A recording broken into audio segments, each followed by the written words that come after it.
Obviously, the reporting is now that the illegal immigration numbers have literally plummeted here in the Rio Grande Valley and other places. What is that about? Why the sudden drop? Well, if you look at the numbers from this year to the previous year, you'll notice that the total overall numbers are about the same, but who's apprehending them are completely different.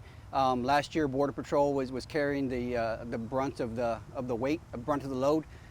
This year, it's more of a CBP OFO, Office of Field Operations, in short, the guys on the bridge.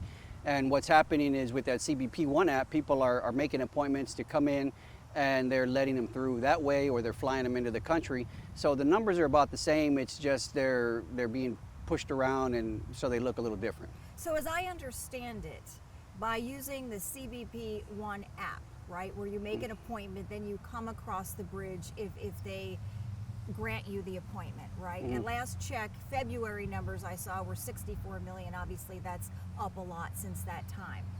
Then there's the program, the TPS program, where they're allowing 30,000 migrants to come in a month, right? Venezuelans, Haitians, and others under that program. So essentially, as I understand it, what they've done is they've made it now easier and legal for a lot more people to come in. Is that a good thing or a bad thing? Well, it's a bad thing. They're just they're gaming the system, and the government's gaming its own system.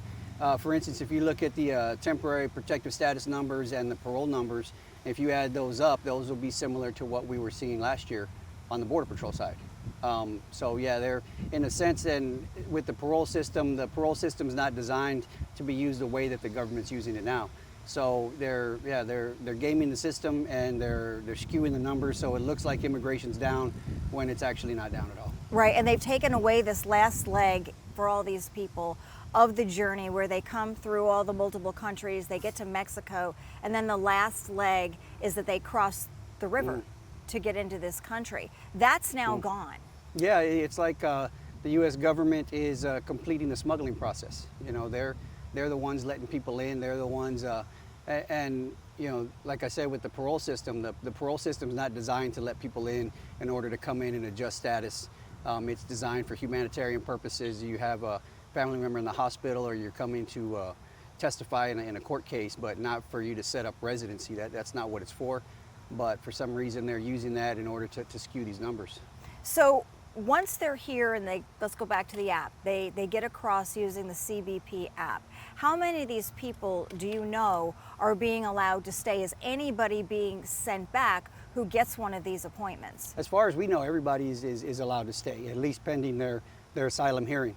And we all know that once that asylum hearing is close, that's when they disappear. So yeah, they're coming in. It's the same as always. It's just the manner of entry is a little different. What about the timing of these numbers coming out? We're 30 days before, less than that now. Yeah, it's perfect timing. I mean, they're doing that to make it look like they've solved this immigration issue. But one thing that's getting lost in the shuffle here is the numbers are down from what they were last year or the year before, but the numbers are still up compared to the last administration. So better than bad is not necessarily good. It's still bad. It's just not as bad. As they move toward legalizing more people to come here versus making them cross that river and come here illegally, do you expect a surge as this thing takes root? Yeah, most definitely. Anytime you have a presidential election and immigration is a hot topic like it is now, there's going to be a lot of movement to people coming to cross over, whether it's through the app or cross illegally, because nobody knows what's going to happen. You have one side saying we're deporting everybody, so they want to get in before that happens, and then you have the other side saying they're going to legalize everybody, so they want to get in before that happens.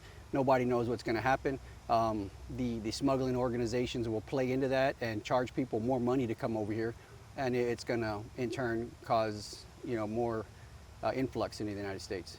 And let's take Springfield, Ohio, for example. That's part of that program where they're flying in 30,000 people a month and transplanting them, right? That's into local communities.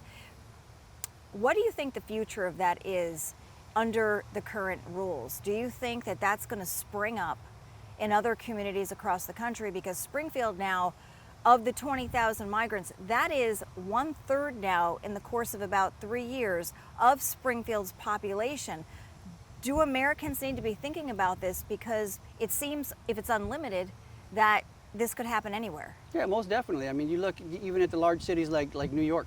I mean, look at the effect it had on New York City with the crime and the homelessness, and then you're seeing that in Chicago. You're seeing it in a lot of major cities, and when it happens in a small place like Springfield, it's a bigger drain on them. So yeah, it's going to continue.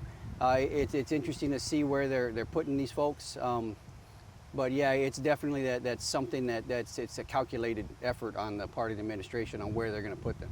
Do you expect to see more of that if Harris is elected? Oh, most definitely. You know, people are going to take advantage as long as you let them take advantage, and they know right now that they can come in and get away with whatever it is they need to get away with, and they'll do it. And not everybody that's coming in has ill intentions, but it doesn't take many to make things bad. What do you want the American public to know about the immigration system at this point? You know, for the longest time, people have always thought that, well, you know, that's a problem on the border, and if I live in, say, Missouri or Vermont, it's really not a big issue for me because I'm so far away from the southern border. But this problem affects your communities a lot more than it affects ours. We see it on the front end, but we're like the sidelines of a parade route. We see it come through and it goes to your neighborhoods. We don't have an opioid problem here in the Rio Grande Valley. It comes through here, but we don't have an opioid problem here.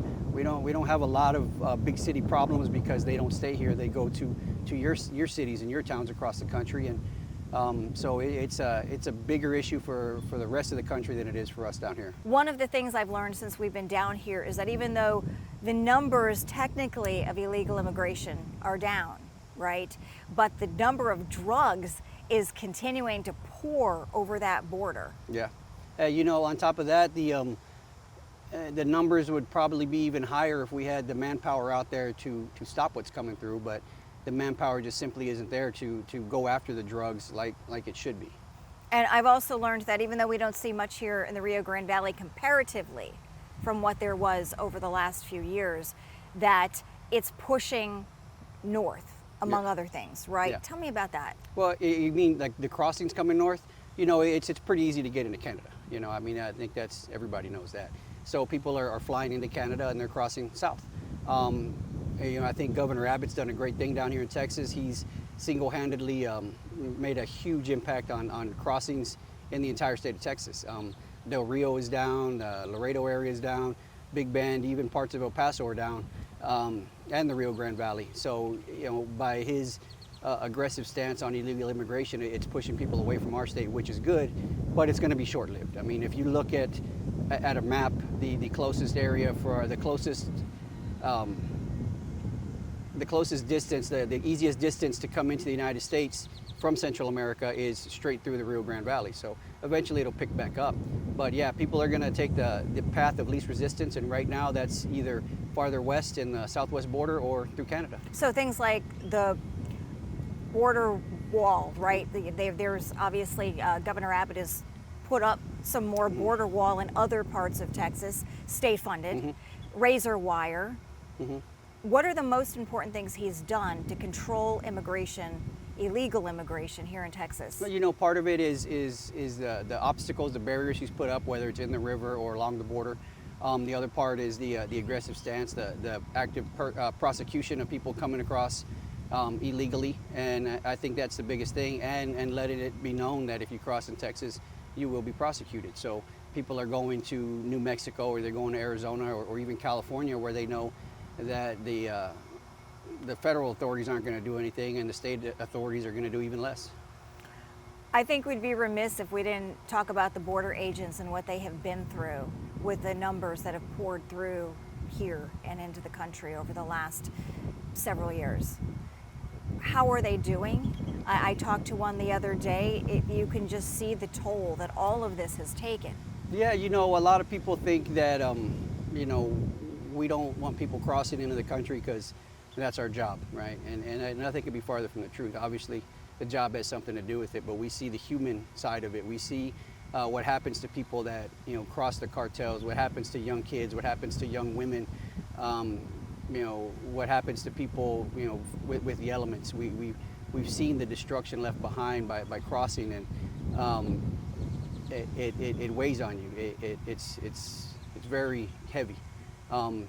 And so that's why agents are so adamant that people shouldn't cross, because we've seen what happens to these kids. We've recovered the bodies, and we don't want to see that. And the most humanitarian thing you can do is stop people from coming so they don't have to go through that.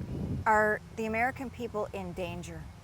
Yeah, I would say so. You know, obviously not everyone coming across that border means to do us harm, right? But you just need one. You just need one bad person to come in.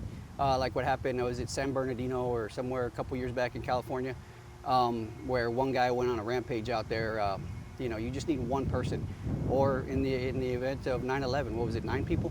You don't need many to cause us a lot of problems here in this country. And by all means, we're not against immigration. We're against illegal immigration. You want to come in and do it the right way, fine, do it. But the first thing you do in our country shouldn't be a crime.